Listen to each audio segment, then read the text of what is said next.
So today I'm going to talk about my book and some of the tips that are inside the book. So because it's set into a standard of 8 areas, we're going to go through this fairly fast, but hopefully you'll get an idea and you'll pick up a tip or two as we go through this. So I really feel like productivity isn't everything in life, but it affects everything we do and how we live. It is the measurement, the ROI, your return on your investment of your time, your money, and your energy. And those are the only things, when we really look at it, besides our attitude and our behavior, that we really truly have control over. So the book is basically done based on tips that I have shared with my community for the last 3.5 years. For those of you who are on that list, haven't gotten one in a while. Hopefully this is going to spur me to get back to that, but as you know, other things have been on my plate. But basically, just to give people short, easy things that they could implement on a weekly basis and try and see if it would help them. Along with an action, I would give you a quote of the week and then also an affirmation. And I'll briefly explain what an affirmation is. Everybody knows what an affirmation is, right? We tell ourselves something because it's something we want, we don't have, but we want it, and we are then supposed to acquire that. And in some cases that works. But for the most of us, if it was, if I said, oh, I'm rich, first thing in head is my head trash would start saying, no, you aren't. Why would you say that? Right? But if I form that, and that's why it's called affirmations, I form that in the state of a question, why is my bank account so healthy? Or why do I have the money to afford to live the lifestyle I want? What happens is it triggers our mind to start thinking about how can I make that happen? Why is it so easy for me to do this or that? As if it's already happened, and it will trigger your mind to start finding and searching for the solutions. So that's what the base, and it's also a journal so that you can actually write how you read the action, how that affects you, and how you can implement it. So the first for the powerful, and basically that's the 8 sections is the powerful word. Productivity is about really working authentically.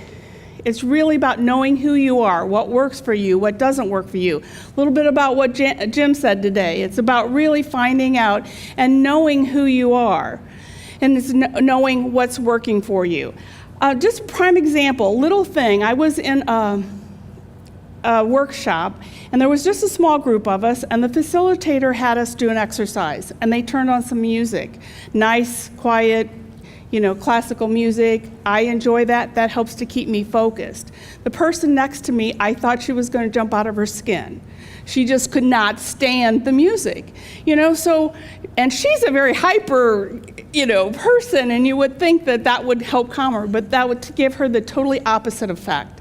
So it's really understanding who we are, how we make decisions. Do we make them fast? Do we make them slow? Are we introvert, extrovert? How do we do processes? Are we a real process person? Or we just change and follow the next shiny thing?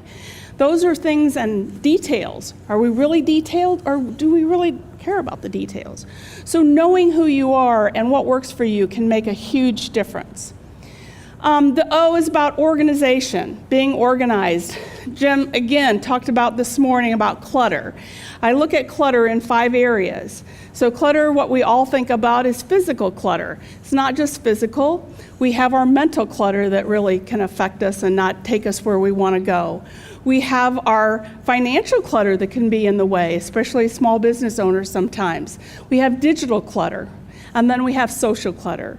So making sure that we're around the people that give us energy and not take our energy. So one way that you can be a little bit better with your stuff and your physical clutter is about making a decision. You've all heard, touch a piece of paper once, right? Anybody ever heard that? Right. Well, that's only good for toilet paper and tissues, right? But what you can do is make a decision for it the first time. Right? So can I discard it? Yes or no? Can I delegate it? Yes or no? Can I just do it? 2 minutes or less, just do it. It's out of the way. Do I defer it for filing? And if you've gone through all those, what's left is there's got to be an action. So define what that action when you're going to do it. So that can help you keeping things going forward. The W is about willingness to do things differently. We learned a lot of things already this morning that we can do. What do you implement? What don't you implement? What do you do now? What do you do later? But the whole thing is about willing to try something different when we look at the things that aren't working for us. So we take a program, we come today, we learn a lot of stuff. So what do we do when we leave here? Do we take something and we try to implement it? Oh, wow, it works. I'm doing really great. And then life sets in. You have a crazy day, and then we're right back to where we were before. And the key here is I want you to realize is that that's natural. Our brain is just taking us back to what we know.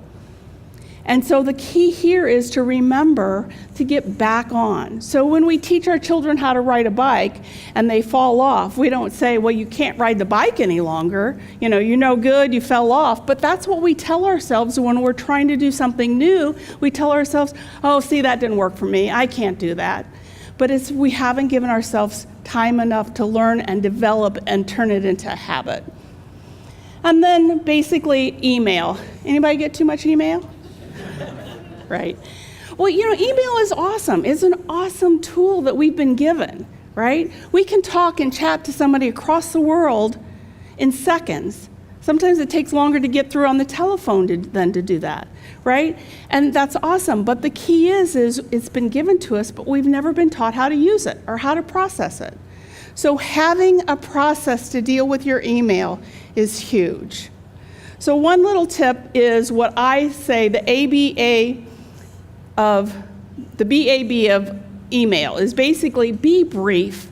We don't read emails anymore. We don't have time. We scan them. So as brief as possible. Put your action up front so they know what you want. If you're a long-winded writer, you like to write, you like to give a lot of details, put that in the bottom. But up front, what do you need? Don't include mixed messages. Don't combine subjects, one subject per email. And then use bullets or numbers as much as possible. Making it easy for them to respond back to you and to give you the information that you need. Sometimes we're thinking about us, think about them. What is it going to make? Why is it going to make it easier for them to get us back the information we need? The R is about reducing procrastination. I mean, there's so many different reasons why we procrastinate. Fear, energy, not getting enough sleep, all those different things, right? But procrastination really is about, a lot of times we just don't want to do something because we don't like it. Anybody been there? Right. Okay. So I like to do the 5-minute rule. So, okay, I'm going to work on this for 5 minutes. I get done with the 5 minutes, I can stop, right? I've done what I said I'm going to do, and I did it. And that gives you positive energy. But when we say we're going to work on something for half an hour and we don't, that gives us negative energy. So we want to keep it positive. So say 5 minutes. You're into it. You start working, oh, this is no bad. I'll add 5 minutes. So then you go to 10 minutes, right? Get through that. You're working, and then either you're going to stop or you're not. You work the 10 minutes, stop, go on to something else. At least you've gotten that far. You've gotten 15 minutes, right? Or you then say, really, I'm starting to get into this. I'm going to work the next 5. So then you add 15. So at the end of that, you've done 30 minutes when you started off to do 5 minutes, and you're going to get that project or that thing that you don't really want to do, you're going to get it moved forward. Focus. Focus is so important. And it's about, planning, it's about looking at interruptions, it's about distraction, it's about really trying to find out, how can we stay focused. One of the things that I found that's really worked, and I think I've talked about this before, but it's a program, it's an app, it's called Focus at Will. But when I turn that on, and I don't know what it is about that music, but I can just stay focused and I can get so much more done when I have that going on. Also, I want you to look at your prime time. We all have a prime time when we need to be working on mental stuff. Maybe that's first thing in the morning. It is for me, or late at night when I get that second wind. But, some people it's, late afternoon. So it's about really finding that prime time. Then the opposite of that is downtime, what I call downtime. So downtime can be looked at two ways. It's taking a break just to kind of give you that mental break from what you're doing, but also look at it as it can be a time that you shut off all electronics. You turn off the phone, do not disturb, you don't look at your email, and you just take that 45 minutes to 90 minutes and work on that project that you've needed to move forward. But it's about cutting off all that other communication so that you can have that time and work forward towards it. And then the utilization. So utilization of your time, energy, and money. It's really important that we look at how we're using that because they all flow and work together. So time, energy, and money is huge. One of the ways that you can utilize it is we do have so many meetings. And for those of you who know, I've had a lot of meetings in the last 8 months.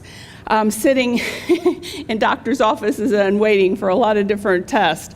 But having something with you, if you get magazines, I don't even get magazines anymore. I have no subscriptions. If I want something, I buy it for that particular thing.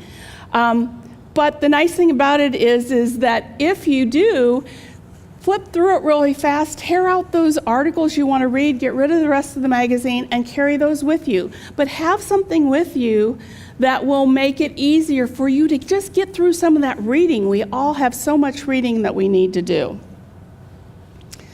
Thank you, Bill. So I just call it rip and read. But carry enough, a folder with you is a great way of just getting some of that little stuff done. And then the L for leveraging resources. Again, technology can be a huge resource for us. Delegation can be another. Jim had talked about it earlier, about really giving people things to do and letting them do it.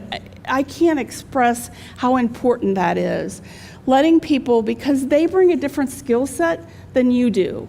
Let them utilize that skill set and not be the micromanager or the one that has to look at the whole process. So the key here is anybody ever done a jigsaw puzzle? We all have, right? So what happens if I give you the jigsaw puzzle, but I don't give you the top of the box and you can't see the pictures? But that's what we do a lot of times when we delegate. We don't give them the picture. We don't give them the top of the box so they don't know what it is. So the key to delegation, if it's outsourcing, if it's our own employees, virtual, or a partner, is make sure everybody understands the goal. If they can see the same picture you can see, they're going to get there probably a lot faster than you will in their own way. So we talked about productivity style, organization, willingness to do things differently, email, overload, reduction of procrastination, which is a huge one, focus, utilization, and leveraging your resources. Any questions?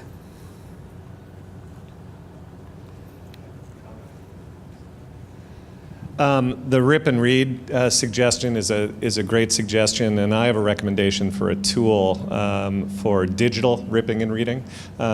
So every day at a set time, I'll go through the various resources, the industry newsletters and so forth, not with the intent of carving out an hour to read a bunch of stuff, but with the intent to rip and read. I use an app called Instapaper. And what it does is when you see a web page, either on the desktop or on mobile, you can do a save as or share to Instapaper. It makes a text-only, super clean version of that content, saves it to your account on the cloud. If you have it set this way, it will download a copy of it to your machine, very low space. And so then when it's actual reading time, you have this whole pile of clippings that are super easy to read that you can read offline for airplanes or traveling or at lunch or whatever the case. It's a fantastic tool for that. Awesome. Thank you for sharing that, Tom. Thank you. That's super. Cathy, you said when you do your affirmations, you use the why question. Do you ever use the how question? In other words, and how is that different? I have not. I've just been trained to use the why, but I think the how would give you the same type of effect. The how is, I guess, a little bit more that I don't know how. The why is, why am I doing this? Is that you're already in that mode. But what happens to our brain is it goes back and it searches through what our experiences have been, and it tries to find out what can it relate to what you're trying to accomplish, and it starts bringing things up that you've totally forgotten about. Okay, so say hypothetically someone had 2,000 to 3,000 emails in their inbox that had been accumulating for a little while and they needed to organize them. I mean, what do you recommend? Because it takes so long to mark those, look at them. I mean, how can I clear that out and get a fresh start? Great question. So the best thing to do, because when I do work with somebody, it is overwhelming to go through all that old stuff. Most of the time it's already been responded to in some way, either from another email or it's beyond hope or whatever. But some people just can't let those go. So I suggest you make a folder, you drag them all and put them in there.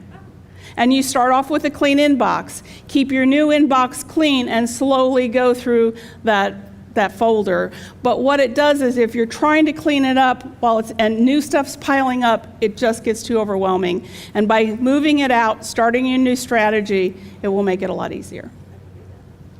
So I'm a big student of Cathy's, and I've worked with her for a number of years. So Cathy, I thought you'd be interested in knowing this. I have a family that I coach, and so the whole family is going to a workshop, and they were assigned 5 modules to work with, and they were 3-hour sessions, and they were 15 hours of study. So just this week, two of the kids came to me and said, so how do I do this? I haven't got 15 hours. I said, here's what you do. Set 1 hour for each module, and guess what? You'll be able to do it in 1 hour. And they're like, oh, okay. So, I mean, I think a lot of times we don't think about the fact that we don't have to do everything perfectly. And they bought right into it, and I'm sure that they have more peace of mind. But it was just a different variation of your 5-minute rule. And I think it really worked out well. We're just so overwhelmed, especially when things are big or projects are big, and we look at it and we avoid it because of that. Just give it, 5 minutes, 10 minutes, half hour.